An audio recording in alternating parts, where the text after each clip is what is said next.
Welcome to sir multimedia limited.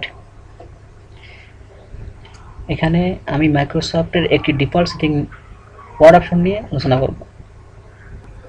যেহেতু word অপশনের ভিতরে যে কাজগুলো করা হয় এই কাজগুলো ডিফল্ট সেটিং পরিবর্তন করে দেয়, তাই এর মধ্যে ভালোভাবে না জেনে হাত দেওয়া ঠিক নয়, না হলে বিভিন্ন সমস্যায় পড়তে হতে পারে। ওয়ার্ড অপশনটি থাকে ফাইল মেনুর ভিতরে, তাই আমি প্রথমে ফাইল মেনু ক্লিক করলাম।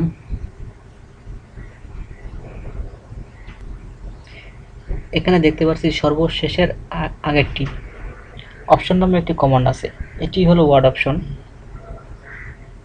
এখানে ক্লিক করলাম, এই ডায়লগ বক্সটি আসবে। এখানে অনেকগুলো অপশন রয়েছে, এর মধ্যে আমি কিছু গুরুত্বপূর্ণ অপশন নিয়ে আলোচনা করব। আমি আগেই বলেছি এই জায়গায় না জানে কাজ করা বা টিক চিহ্ন দেওয়া ঠিক নয়, তবে কেউ যদি শেখার জন্য টিক চিহ্ন দেন বা উঠিয়ে দেন, তবে অবশ্যই পরবর্তীতে আবার ওই টিক চিহ্নটি দিয়ে দিতে হবে, বা যে টিক চিহ্নটি দিবেন ওটি উঠিয়ে দিতে হবে। আমি এখানে প্রথমে মিনি টুলবার নিয়ে আলোচনা করব।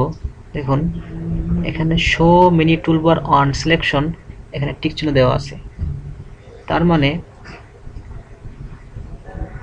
আমি ওয়ার্ডে কোনো লেখার পর ছেড়ে দিতে মিনি টুলবারটি আসবে। এখন আমি যদি টিক চিহ্নটি উঠিয়ে দেই,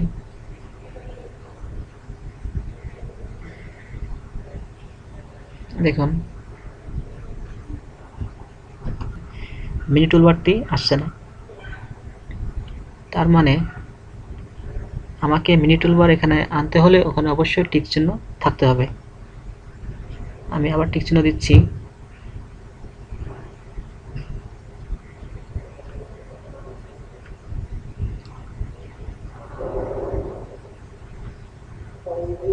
দেখুন মিনি টুলবারটি এখন